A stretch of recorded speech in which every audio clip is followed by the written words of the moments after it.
Codependency, the psychology of polarity, complementarity, enabling, and attachment. Written by Gregory Haynes. Narrated by Sarah Margrave. Chapter 1. Is your relationship one of codependence? Popular definitions of codependence are so broad that anyone would be categorized as codependent. The definition and usefulness of the codependence principle is diluted by these broad definitions. Ever since starting my research study of inefficient helping, I have tried to pin down the codependence principle. I like to see codependent relationships as a specific kind of dysfunctional helping relationship. Generally speaking, in inefficient helping relationships, someone's help supports or allows the other person's underachievement, irresponsibility, immaturity, addiction, procrastination, or poor mental or physical health.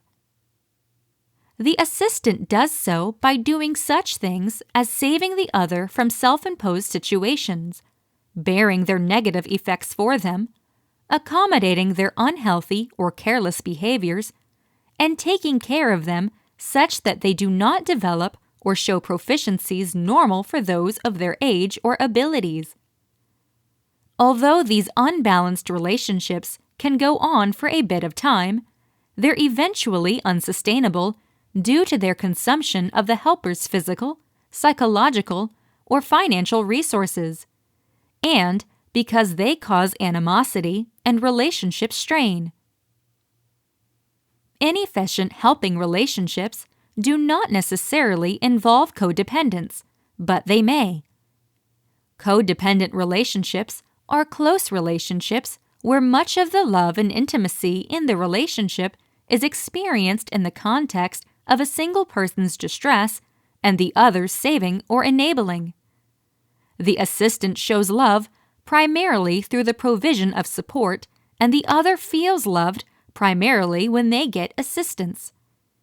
The intense shared experiences of the other's struggles and disasters and the helper saves deepen the emotional connection and feelings of intimacy.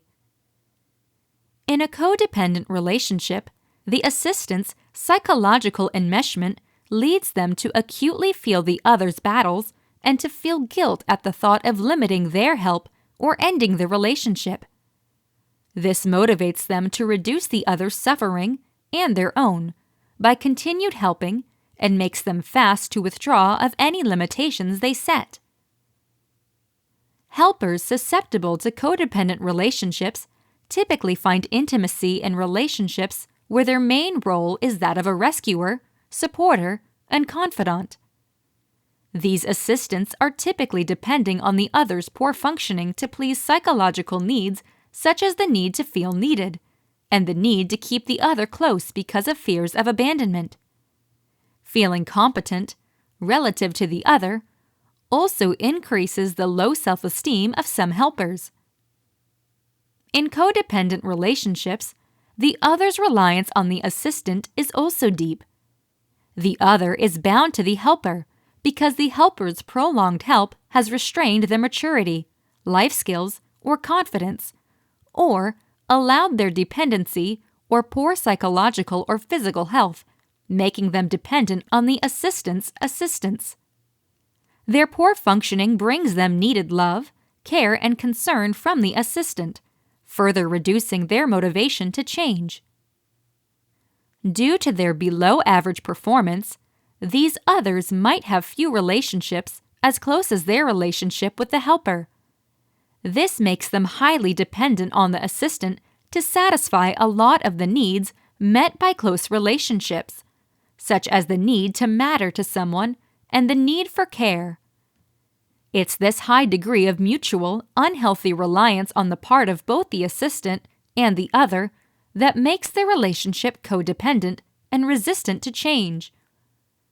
While it is true that some inefficient helping relationships are indeed codependent, and it's also true that codependence may appear from some of your personality types, beware in your adoption of the codependent name. Or at the very least, don't wave it around like a flag of fate. I'm codependent and I cannot help myself because that's just what I do. And remember that dysfunctional helping is complex. It's motivated by a variety of aspects and should not be minimized to easy ideas of codependence. Chapter 2: The Psychology of Enabling. So, here is a question. Why do friends and family continue to allow their loved ones? I'm certain if I pose this question to people that I know that have addiction problems in their family, they would leap up and down and say that they aren't enabling, but helping or being helpful. There's a huge difference, and often it's a fine line, but a very essential line to understand the distinction of allowing versus a healthy partnership. Here are several reasons, when many times we know this is not the right transfer to make. Are we such codependents and enablers? Or, why are we addicted to being an enabler? Number 1. Do not want to hurt the alcoholic or addict's emotions by saying no, or I'm not comfortable with your demand, or just not concurring with their plan. Number 2. Scared of the anger or retaliation that might originate from not giving their request. Number 3. Afraid that they could do something bad and act out. The alcoholic or addict can so quickly say, "I'll show you, you'll be sorry." Number 4. We will be perceived inadequately or indifferent. The alcoholic or addict can very easily turn the tables back on you as not caring, or that you are an evildoer or mean. Also, and not to be taken lightly, the judgment of others like family members that have no clue what goes on behind closed doors will assess your actions. I know with my own members of the family, they have often said to me, "And what's your part in this?" We have no part when it comes to the alcoholic or addict and their addiction or healing. As Alcoholics Anonymous 12-step healing programs say, you didn't cause it, you cannot cure it, and you can't control it. Truer and wiser words were never ever said about this topic in history. Number 5. One more time, I'm going to try it that way. The alcoholic or addict always appears to plead for one more time, one more chance to make the wrong right. The past is an instructor, and if we overlook those teaching that we have been down this roadway with poor or unsatisfactory results, why give it more time for failure? Number 6. Maybe this time it will be different. Just like number 5, all of us want to think this time will be so different from other times. Whether it is something little like a time curfew or guaranteeing to stop the dependency this time for good, we bump along the bottom and hope that this time will be different. But if it's not, then what? Number 7. Want to be loved by the other. More regularly with parents than spouse, siblings, or friends, parents or caretakers want to be pals with their kids. Perhaps they're offsetting not being available to their children or blaming themselves for critical times in their child's life when they were absent. Well, better late than never, so if they feel close with their kids, they will be able to prevent all of the bad stuff and have a relationship that is now better than ever. The parent could think that they are making brownie points for being a great pal. But believe me, The good deed is brief resided in the eyes of the alcoholic and addict till the next demand, which can be just some hours away. Number 8. Too lazy to change anything about themselves. When I was a treatment counselor, the parents of court mandated adolescents had to have a parent or parents attend a family session for therapy. Lots of the parents or caregivers were too exhausted, too busy, or too lazy to change the guidelines concerning their loved one's dependency issues or questionable recovery process. They had been down this road for so many years that they were tired of continuing to tread over the same course. They had jobs or other responsibilities to attend to and didn't have the energy anymore. Number 9. Worried. Being choked with fear or worry has many individuals do things that they later regret. Worry is a substantial frame of mind and can blind us to hitting the pause button and going back to reassess the issue. We are often scared of the alcoholic or addict in our life because we just do not know what's coming. Keeping peace, not rocking the boat, comes from fear, as the outcome of not giving in is just too great on us emotionally, physically, and maybe financially. We are in essence being imprisoned by the alcoholic or addict by their actions and ultimately our own fear. Number 10. This dance has become part of my life for so long. They do not know what they would do without it. There are people who have made a lifestyle of being a professional enabler or codependent. For all the reasons above, this is who they are and how they tick. Their own life is unfulfilling, and they have to supervise, run, and control others, or just take part in a passive-aggressive way. We all act as enablers and codependents at some particular times in our lives. It is humanity, and it is heartbreaking to see our loved ones traveling 90 miles an hour to a brick wall of destruction when we think we have superhuman powers and have the ability to stop it. Not one time, but over and over again. We are not actually doing our loved ones any good by living in fear of their threats, trying to be best buds, believing this time will be different, or too lazy to do anything about their particular behavior. Go back and regroup and get to a healthy, productive way to take part in their healing, or, if they are not in recovery and your life is a living hell, simply because of the disrespect and harmful luggage that they bring to the family, remember, you do have alternatives. They could hurt initially, but they will be more efficient in the long run than, as I said before, just bumping along the bottom, hoping something one day will change. Chapter 3. Freedom. If you really love something, set it free. If it returns, it's yours. If not, it was never ever meant to be. What is the true meaning of this old proverb? Some interpret it as a description of destiny. Only fate or destiny can determine whether a relationship was meant to be. Therefore, if you let someone go, they will return if that is your destiny. For those of us who don't believe in determinism, this explanation doesn't ring true. A much better interpretation is that you can't force somebody to love you. You have to give them the flexibility to choose. A more plausible interpretation turns on your behavior in relationships. Not many people have a protected attachment style. Most are either restless or avoidant, at least to some degree.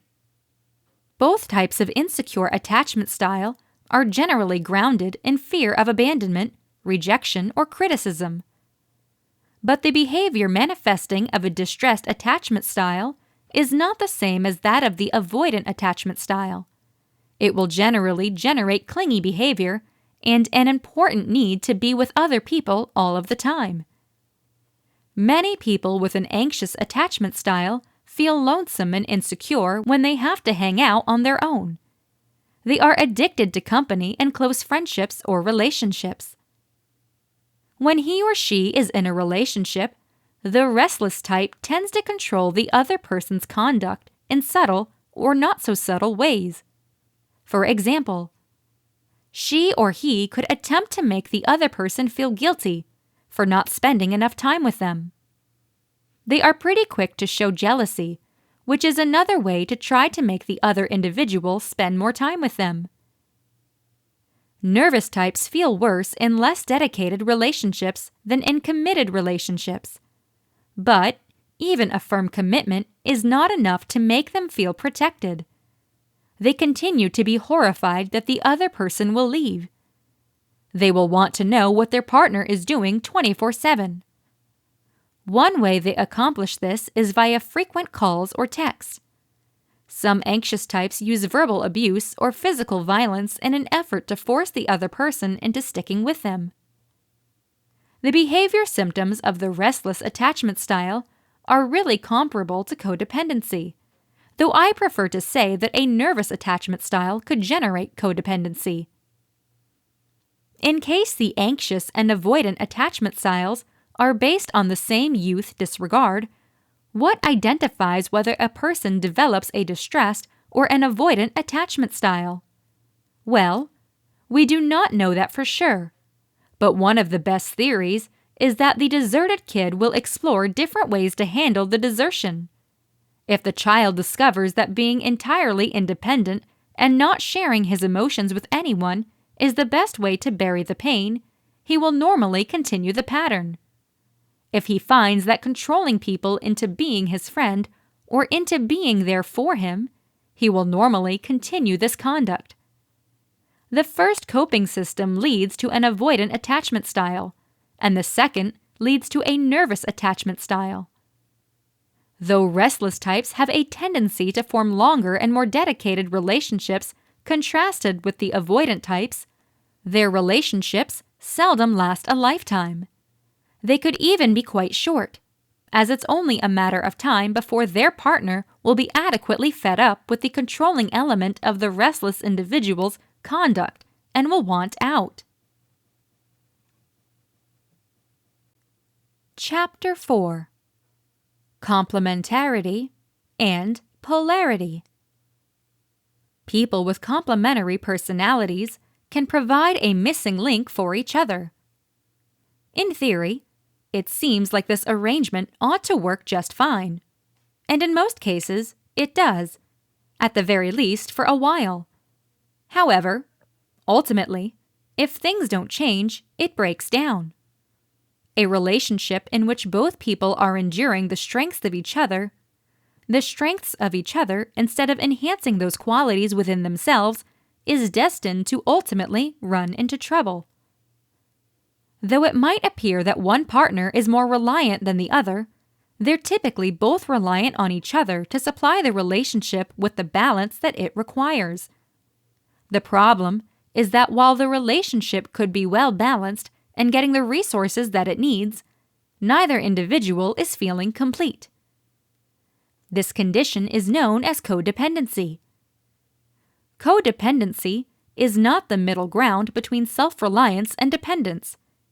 It is the inescapable outcome of an imbalanced relationship in which both partners are unwittingly colluding with each other to perpetuate a system that has some obvious benefits and some not so apparent downsides. Polarity is specified by the dictionary as the presence or manifesting of two contrasting principles or propensities. Polarities in which partners have varying or perhaps opposite perspectives or personality traits also show up in forms aside from independent and dependent. Other examples include thinkers and feelers, self-indulgent and other-centered, initiators and reactors, slow-paced and busy, doers and contemplatives, connection lovers and solitude lovers, rescuers and those in need of rescue, optimists and pessimists, planners and spontaneous driven, highly sensitive and less sensitive, extroverts and introverts, connectors and flexibility fighters. Differences can enliven a partnership. They only end up being an issue when we find ourselves at opposite ends of the pole, to put it simply, polarized. This happens when the distinctions become troublesome because we view our partner through eyes of judgment, disapproval, or criticism. In all cases, it refers learning how to respect the differences. In so doing, we end up being able to see each other through eyes of appreciation and appreciation. All of us tend to attract people with complementary temperaments, not simply because we like making things hard, but because, on an unconscious level, we know that we have something to learn much from this individual. We have attracted them in order to supply us a chance to cultivate an element of ourselves that could improve the quality of our life. If distinctions end up being problematic, they need to be resolved. The first step in this process is to acknowledge that things are not going as well as one or both partners would like. That condition may be illuminated by the presence of signs that are appearing within one or both partners. A few examples of these symptoms are depression and changes in mood, a boost in the frequency and strength of arguments, often feeling victimized or blamed by each other, an obvious drop in the frequency of or desire for sexual relations on one or both parts, feeling distant and detached from each other. When symptoms appear, it is best to resolve them faster instead of later. The longer these conditions remain present, the more hazardous and entrenched things end up being.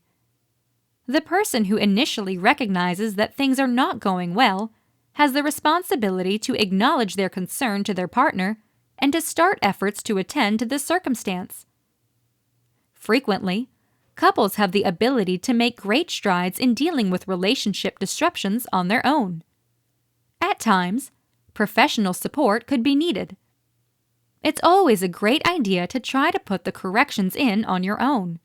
However, it can also be easy to misjudge the magnitude of the difficulty if toxic conditions have gone unacknowledged for a long time. Just because we attract others who match our strengths and weak points, occasional disturbances are inescapable. Coming to terms with distinctions needs a significant change in mindset, not a change in who we essentially are.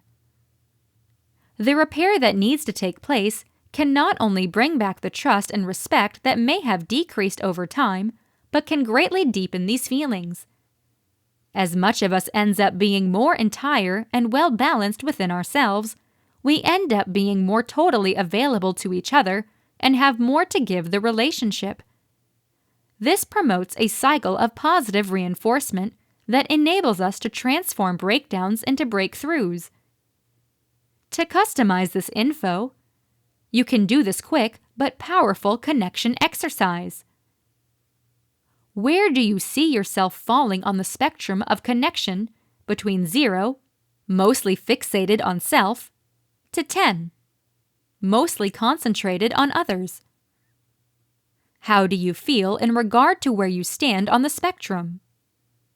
Do you see an important need to move in another direction? If so, what could you do to shift the balance? Chapter 5: How to develop a well-balanced relationship with depending upon one another. All of us relate to each other in different ways. There are people who are very independent in relationships. Others rely, and certain people are codependent, which means they put aside their own well-being to maintain a relationship with another. The healthiest way we can connect with those near to us is by being truly interdependent. That is where two people, both strong individuals, are involved with each other, but without sacrificing themselves or jeopardizing their values. What they have is a well-balanced relationship, and regrettably, it isn't all that typical. Having said that, it is achievable with just a little awareness and understanding. First, you really need to assess where you are right now. If there's way too much neediness, which can be a turnoff, or you feel that your partner is way too independent and does not want to be with you, rebalancing how you relate is extremely important. Without it, both of you will always feel out of sync, and that isn't a great formula for a harmonious adult connection. Once you have established where you are, begin looking at how you got there. Ask one another some questions like, did this start because of an argument? Or, is this what you really want? And, how can we make it better for the both of us? Getting clarity before starting a journey of change is essential. Create some of your own questions that are very specific to your relationship and lifestyle. If one of you travels, the two of you are going to have different concerns from couples who are around one another 24/7. Every relationship is different, and there are a myriad of things couples can do to make things better if they both want to. And therein lies the rub. Sometimes, when the person we're with has shown behaviors that make us awkward or cause us pain, we think that we truly do not want things to be different. We just want them to be over. And that can be a huge, uncomfortable, and life-altering choice.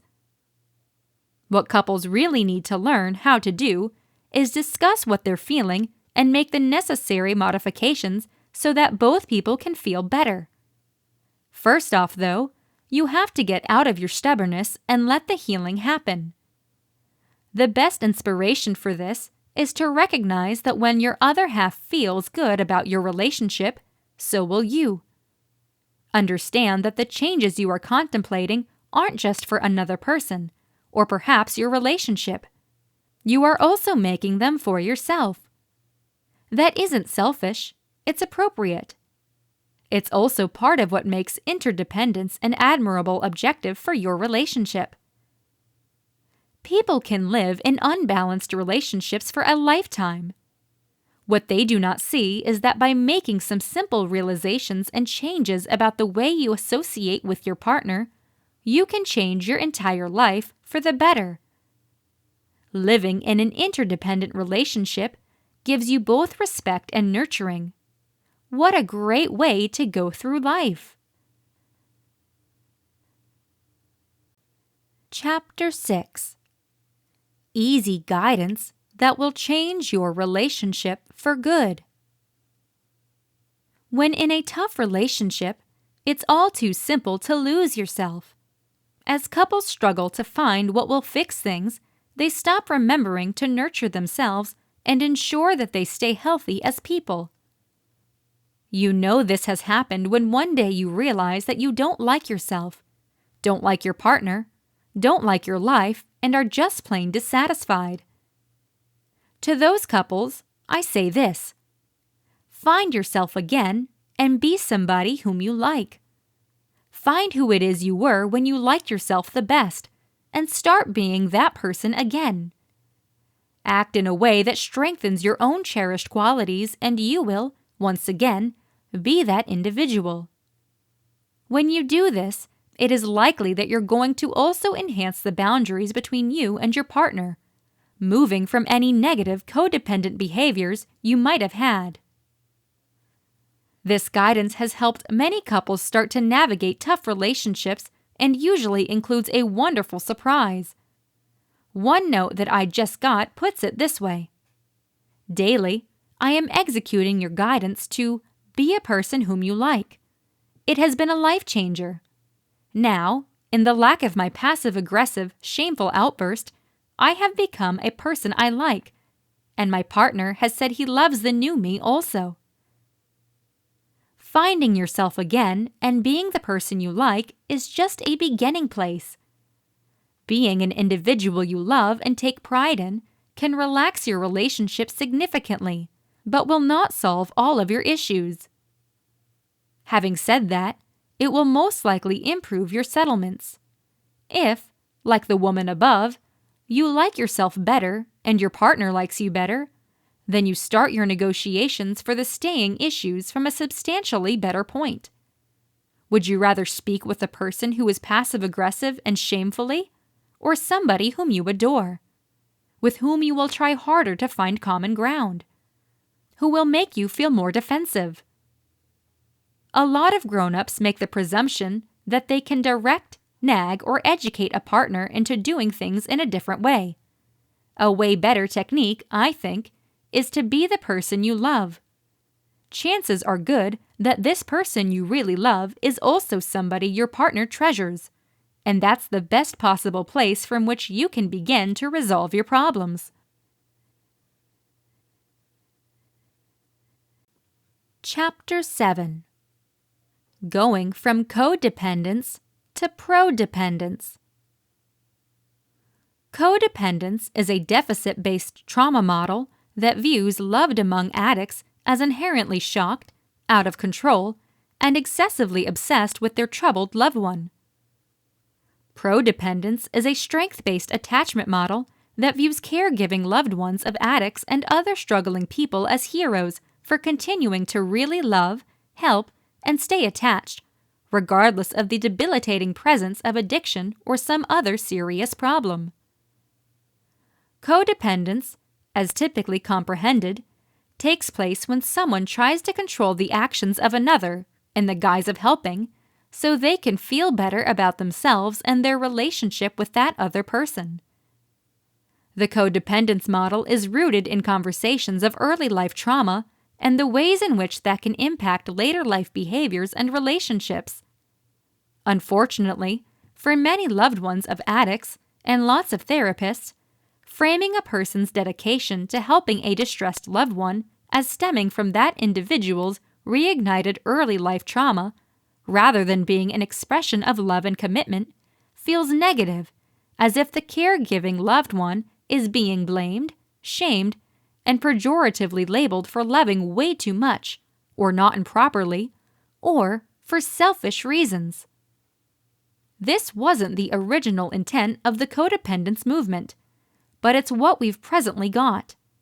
And based upon this morphed belief system, the advice normally given by codependence experts and therapists is that it's better for loved ones of addicts to detach with love and focus on caring for themselves, in particular, working to heal their own assumed early life trauma, the trauma that is said to underlie and drive their unhealthy caretaking, than to concentrate on their struggling loved one. In this way, codependence has come to mean caring for yourself instead of your addicted loved one, instead of caring for yourself and your addicted loved one, as the co-addiction movement originally meant and encouraged. Even worse, the codependency label now applies a pathological sheen to the ones that love and look after addicts and other troubled people, if not officially, then in the collective state of mind. Nowadays, people labeled as codependent are typically dealt with as though they have dependent personality disorder, even when their conduct does not even remotely method that level of pathological neediness and enmeshment. Codependence has devolved from a formal model of treatment for a particular population to a basic term for being extremely dependent or enmeshed. Informally, this is called being a co. According to the codependence model as it is currently practiced, the answer to an individual's issues with a distressed loved one is to stop saving. No rescue means no drama. If loved ones of addicts would just look within to identify the true source of their pathological saving, their unresolved trauma, they would be able to separate with love, to stop caretaking, and to self-actualize, or so the theory goes. To that end, spouses, parents or caretakers, sisters and brothers, and good friends of addicts and other challenged people are consistently counseled to explore their own trauma-based weakness, to step from the dysfunction of their failing loved one, to stop saving, to stop enabling, and to stop being so codependent. Regrettably, this approach doesn't empathetically meet them where they are, anxious, fearful, angry, and so on. Nor does it mirror their internal reality. Therefore, they often respond negatively to these tips, thinking and saying things like, "How can I possibly abandon a person I love, especially in his or her hour of inmost really need?" Or worse, "So you are telling me that my working 3 jobs and doing every little thing I can to keep this family together is my issue? Well, I'm sorry, but at least I'm functional. What about that guy I live with who loses jobs and drives intoxicated with our children in the car? Isn't he the inefficient one? I'm trying to find support, not judgment." And so it goes. Pro-dependence. No labels, no pathology. Just love, support, and direction. Pro-dependence is an attachment-focused term I have created to describe relationships that are healthily synergistic, where someone's strengths fill in the weaknesses of the other, and vice versa, with this shared support happening automatically and without question. As applied to caregiving loved ones of addicts, pro-dependence describes the amazing loving efforts that partners, parents, and good friends offer when attempting to help someone to whom they're deeply connected, even when that individual has become chronically inefficient. Instead of blaming, shaming, and pathologizing such people for loving too much or enabling instead of helping, pro-dependence celebrates their need and desire to love and to caretake when appropriate. Pro-dependence views the act of loving and attempting to help an addict or a likewise troubled individual heal, or make it through the day without creating or experiencing catastrophe, as an indicator of healthy attachment, or at least the desire for healthy attachment.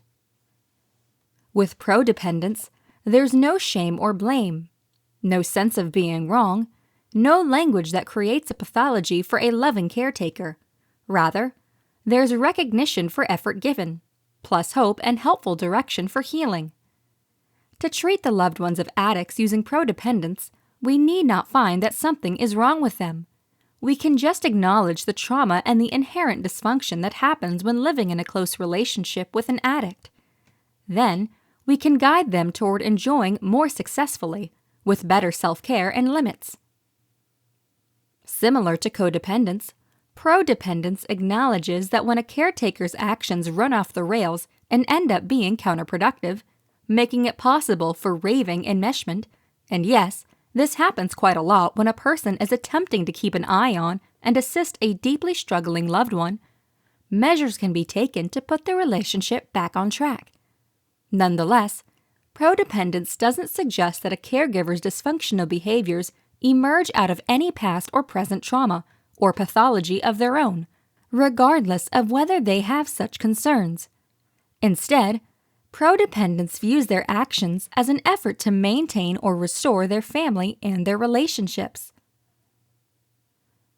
Pro-dependence does not ever consider efforts made to help a loved one recover as pathology, even if those attempts to help are misdirected and inadequate. Under no circumstance does pro-dependence imply that love is or can become pathological. Instead, pro-dependence acknowledges that liking an unforeseeable, addicted partner who blames, lies, seduces, manipulates, and gaslights to maintain a dependency or some other dysfunction can make practically anyone look insane gradually. Since that's the kind of conduct that puts people in crisis, and people in crisis can look crazy. Interestingly, pro-dependence suggests and executes the same fundamental restorative actions as codependence, a fresh or restored fixate on self-care coupled with the implantation of healthier boundaries. This being said, the models approach this work from greatly different viewpoints. Codependence. As a deficit-based trauma model, views the loved among addicts as distressed, harmed, and taking part in unhealthy caretaking habits as a result of that. Pro-dependence. As a strength-based, attachment-driven model, views the loved among addicts as heroes for continuing to really love and continuing to stay affixed regardless of the debilitating presence of dependency. Rather than blaming, shaming, or pathologizing deeply attached caretakers, instead of telling them that their actions are being driven by unconscious efforts to recover their unsettled trauma, Codependent says, "You're a terrific person for putting so much effort into helping your addicted loved one. It is possible, though, that you're not actually doing that as successfully as you might be. And who can blame you for that? It's hard to worry about loving somebody in the best possible way when you are in the middle of a catastrophe zone. If the house is burning down, you get your loved one and drag that individual out of the fire. And you do not worry about whether you're grabbing too hard or in a way that hurts. Now that you are in therapy, though, we can slow things down and figure out how you can help the addict more efficiently, in ways that may be more effective to the addict and your relationship, and that will not trigger you to feel so overloaded." That is the spirit of the Codependence model. Codependent treatment with loving caretakers acknowledges and accepts, firstly, that these individuals are in crisis and they are likely to behave accordingly. As such, they will show emotional liability. They could also use superhuman effort with household tasks, childcare, physician's visits, home health care, and making extra money to pay for everything. And they behave in these ways as an expression of love and attachment, not pathology. In other words, the Codependence model encourages therapists and clients to celebrate the natural and healthy human need to develop and maintain intimate connections and to offer continuous support to loved ones, even in the face of addiction or some other exceptionally uncomfortable life problem.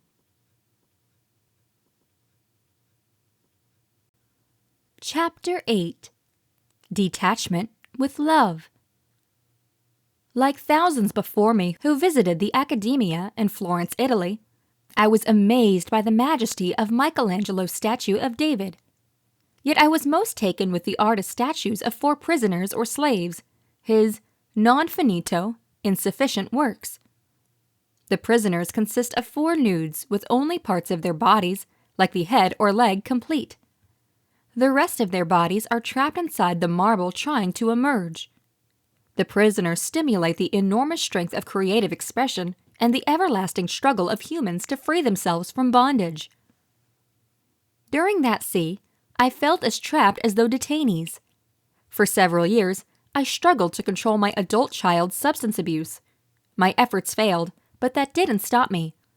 I thought that if I tried hard enough, shouted loud enough, and threatened long enough, my child would stop the madness that was destroying his life. When his checks bounced, I covered them. When he took cash from my wallet, I ignored it. When he landed in prison, I bailed him out. When he couldn't come home, I searched the seedy parts of town where the junkies and sex workers hung out. I could not carve myself loose from codependency. Finally, when my heart ended up being as heavy as a block of marble and my spirit as broken as shattered glass, I had to admit that I needed help. When a friend suggested a 12-step program for loved ones, I decided to give it a shot. Cutting loose. The program's tools helped shape my recovery. I had to abandon my rock-solid belief that I could solve my child. I needed to learn how to remove. But removing felt counterproductive. Aren't parents or caretakers accountable for nurturing and safeguarding their kids? It's configured into our DNA, especially for moms. Since control is a major stumbling block, program meetings begin with the calmness prayer. God, give me the calmness to accept the things I cannot change. Not surprisingly, the first of the 12 steps included confessing that we were helpless over alcohol and that our lives had become unmanageable. As a matter of fact, the first 3 steps handle abandoning our self-will and handing it over to a kind-hearted higher power. The slogan, "Release, let God," underscores this need to relinquish control. Or as my friend Mary says, we need to keep our spoon in our own bowls. My sponsor usually reminds me that each time I action in to look after my son's business, I deprive him of the chance to achieve something and feel good about it. Removing with love. Control is a main problem in addiction. It's a huge deal for addicts and their loved ones. Addicts convince themselves that they can control their use. Enjoyed ones convince themselves that they can control the addict. When making it possible for fails, as it usually does, loved ones face tough choices. Continue the craziness, let go totally, detach. However, how? For me, separating with love isn't the same as tough love. Difficult love is a rigid approach with stringent, unconditional rules for inappropriate behavior. If you take from me one more time, I'm kicking you out of the house. Since loving someone with a substance abuse disorder is grueling, turning our backs on our loved ones can seem warranted. That is the method administered by the media and shows on intervention. By contrast, separating with love is less extreme and more flexible. We don't step in and take real responsibility for our loved one's conduct. They should handle the natural repercussions of that conduct. But we do learn how to make sensible choices rather than respond out of anxiety, fear, and anger. Early on in my healing program, I was introduced to the slogan, "Separate with love." While I grasped it intellectually, I couldn't let go mentally. As I found out more, I came to accept dependency as a disease that hijacks the brain. It can be jailed but not treated. This helped me develop compassion toward my son and recognize that my repairing was fear-based. I needed to learn how to take care of myself and navigate that thin line between helping and allowing. Is this good for me? Can I live with the result of my choice? What are my intentions? What are my choices? Is this a sensible choice? It took me a very long time to slow down and not jump in to solve things. Now, when my child runs into an issue, I listen rather than offering unsolicited guidance. I do not act impulsively. I take time to think. Usually, I will say, "Let me think of this and I'm going to get back to you." Or, if we disagree, I don't argue. A simple, "You may be right," helps problem quarrels. The mottos "think" and "listen and learn" have become invaluable. So does the cliché, "mind your own business," as does a good sense of humor. Cultivating compassion and removing with love have been necessary tools in my healing. They have actually helped me sculpt my way to freedom. Unlike Michelangelo's prisoners, I no longer feel trapped in codependency. I'm free to decide on how to live.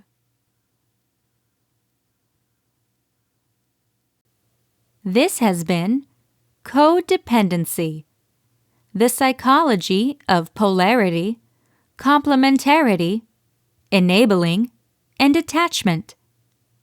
Written by Gregory Haynes. Narrated by Sarah Margrave.